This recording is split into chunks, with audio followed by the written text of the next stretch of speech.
السلام عليكم. وانتهت المباراة اللي كنا اتكلمنا عليها امبارح وقلنا انها مش هتكون مباراة سهلة بالمرة لصالح نادي اورلاندو بايرتس في القاهرة على النادي الاهلي 2-1 عشان بكده ينتهي صراع المركز الاول والثاني. كده في المجموعة ضمن اورلاندو بايرتس ان هو يكون المركز الاول برصيد 14 نقطة وباقي النادي الاهلي زي ما هو برصيد 10 نقط. المباراة وكما توقعنا مش هتكون سهلة عشان المستوى اللي اورلاندو بايرتس بيقدمه الفترة الأخيرة وكمان مستوى النادي الأهلي بيقدمه برضه الفترة الأخيرة. احنا في الفيديو ده هنتكلم عن يا ترى ايه اللي حصل في المباراة سريعا، ولاية الأمور وحصل ليه كده، وايه يا ترى الحلول، وكمان ايه ممكن يكون مستنينا قدام في ظل المستوى اللي احنا بنلعب بيه ده. قدر المدير الفني الاسباني خوسيه روفيرو المدير الفني لنادي اورلاندو بايرتس ان هو يقفل على النادي الاهلي كل مفاتيح لعبه وخاصه امام عاشور. وهنا بقى الجزء اللي يخوف شويه. المباراه دي انا حطيتها تحت عنوان اذا تعطل امام عاشور تعطل معهم النادي الاهلي، وده بمنتهى الصراحه اللي كلنا كنا شايفينه في المباراه. امام عاشور كان بيلعب عليه اكتر من لاعب وكمان اليوم ما كانش يومه، فلذلك تحس النادي الاهلي كله بقى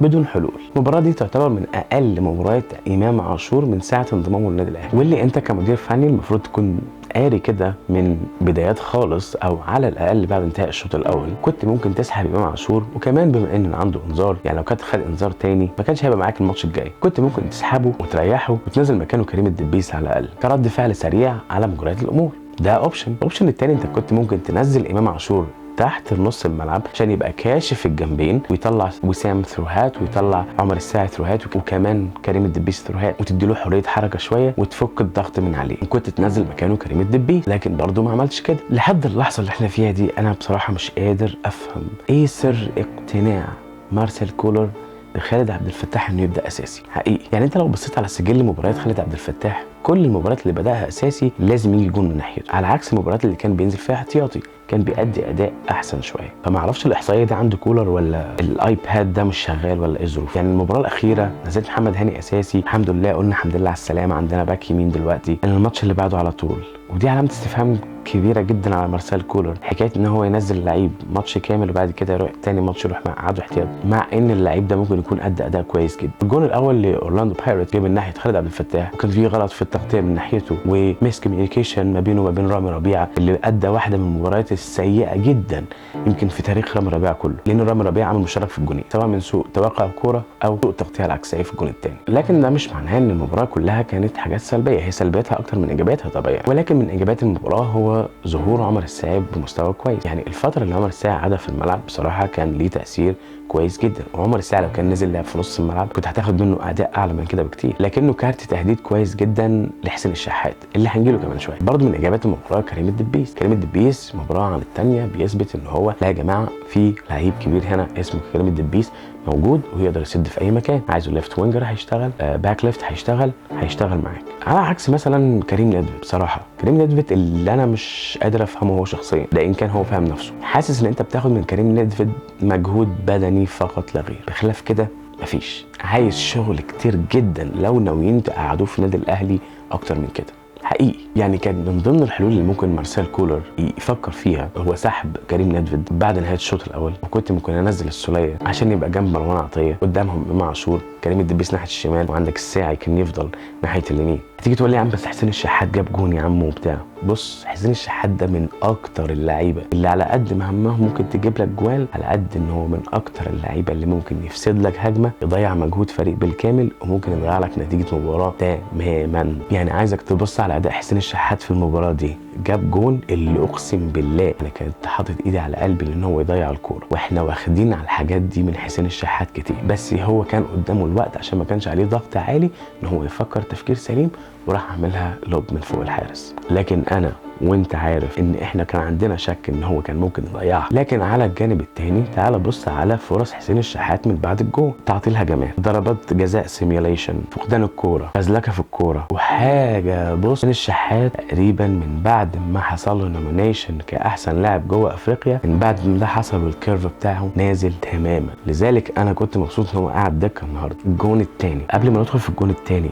ممكن ممكن نخلص موضوع اكرم توفيق بسرعه، نبيعه للشمال القطري ونخلص من الحوار ده. خلاص انت اكرم تركيزه ما عادش موجود معاك حرفيا. وانا بستغرب جدا دايما فعلا. وائل جمعه قال في التحليل انت منزله ليه؟ ده راجل اصلا مشتت ذهنيا وعليه ضغوطات كبيره جدا. بانهي منطق يا كولر منزل اكرم توفيق في ماتش زي ده؟ بص على ضغط اللعيب اللي اقسم بالله انا شفتها حتى اصلا قبل ما يجيبوها في الاعداد والكلام ده كله. بص على ضغط اكرم توفيق في الجون الثاني ده، رايح يتمشى، ما انتش فاهم هو بيعمل كده ليه. هل عاملها عن قصد ولا ما بقاش في دماغه ولا ايه القصه بالظبط ورا اكرم توفيق؟ يا ريت نخلص من الحوار ده بسرعه عشان ما نشيلش همه وذنبه بعد كده. وكالعاده اتفزلك علينا مارسيل كولر وعمل تغييراته في اخر نص ساعه في المباراه، بيحاول ان هو يعدل الطريقه بتاعته، ولكن اتس كانت تو ليت. برضه ما قدرش ان هو يقرا الجيم. يعني خوسيه ريفيرو ده لعب عليه جيم يا جماعه تكتيكي من الطراز الرفيع. يعني مارسيل كولر لو كان تعب نفسه على نقط ضعف قوه اورلاندو بايرتس كان هيفهم ان اورلاندو بايرتس فريق بيلعب على مسافه تسلل كتير. لذلك الجون الثاني لو انت بصيت كريم الدبيس عمل ثرو باس دوا لحسين الشحات، كان هو مغطي خط التسلل مع لعيبه اورلاندو بايرتس وانفرد بالجون.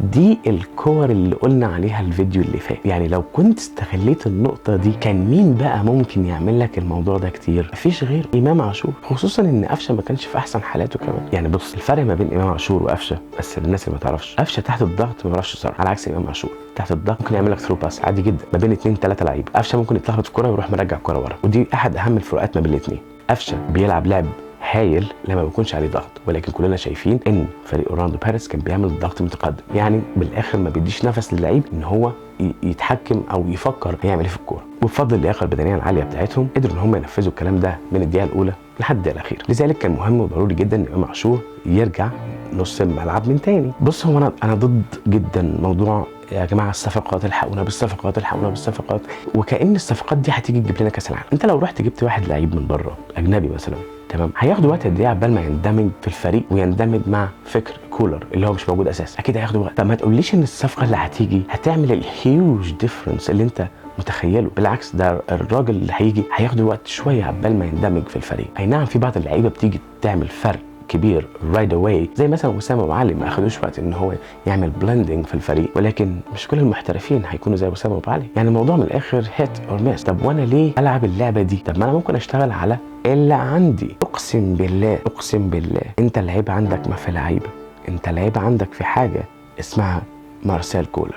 زي ما قلت لك مليون مره الاثنين شبعوا من بعض. اللعيبه شبعت من كولر وكولر شبع من اللعيبه، وانا مش منتظر منه حاجه. يعني بصراحه انا مش منتظر منه كتير الفتره الجايه. احنا لو ربنا كتب لنا ان احنا عدينا بقى الكوارتر فاينل وبعد كده السيمي فاينل وطلعنا فاينل وان شاء الله ناخد البطوله بعد فضل ربنا سبحانه وتعالى، اكيد صاحب الفضل في الموضوع ده هيكون جماهير النادي الاهلي اللي مش هتسيب الفريق، خاصه في المباريات اللي هتتلعب على ارضنا. احنا عندنا جمهور يحرك الصخر، لا تقول لي خطه ولا بطه. هو بص انا مش عايز اكون متشائم، ولكن انا عايز اكون بالعكس متفائل جدا. ما بحبش استنى الشيء اللي هيدخل حياتي عشان اغيرها، قد ما انا بحب ان انا اشتغل على الحاجات اللي في ايدي دلوقتي اللي اقدر اغير بيها. يعني لو بصيت على السكواد بتاع النادي الاهلي، خلينا نقول عشان نبقى منصفين 85% منهم ناس عاليه جدا. طب انا ليه ما استغلش الناس العاليه دي واعليها اكتر واقدر اخد منها كل اللي انا عايزه في الملعب؟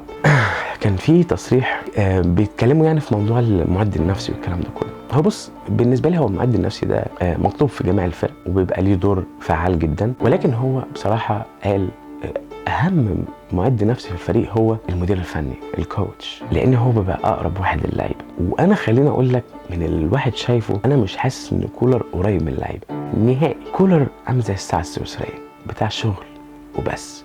يعني feelings no مفيش، brain communication مفيش. طب مالك عندك ايه؟ مفيش. ده من وجهة نظري والله اعلم. خط الدفاع رامي ربيعه وياسر ابراهيم انا بصراحه لا تعليق. يعني انتوا اللعيبه المفروض دوليه، والتغطيات الغلط اللي بتعملوها دي يعني ما يصحش يطلع من لعيبه كبيره زي كده، خاصه رامي ربيعه اللي هو معاه تقريبا 5 ولا 6 ابطال افريقيا. يعني الراجل ده اتحرف النجيله، عدى عليه جميع المواقف، عدى عليه جميع الهجمات، عدى عليه جميع المهاجمين، عدى عليه جميع التشكيلات. يعني المفروض تكون خلاص شربتها يعني. انما بالاداء اللي احنا شفناه ده مش هينفع. تاني وتالت ورابع انا عارف ان احنا بنمر بظروف استثنائيه، ولكن مش عايز اعلق شماعه الظروف عليها او السماعات اللي احنا فيه ده عليها، لان انا كده بخلق الاعذار لنفسي.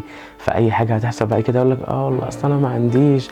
احنا ما بنعملش زي عندنا تاني، الشماعه بتبقى جاهزه قبل الهزايم. المباراه دي يتحملها بالكامل مارسيل كولر. اشوفك الفيديو الجاي. بيس يا مان.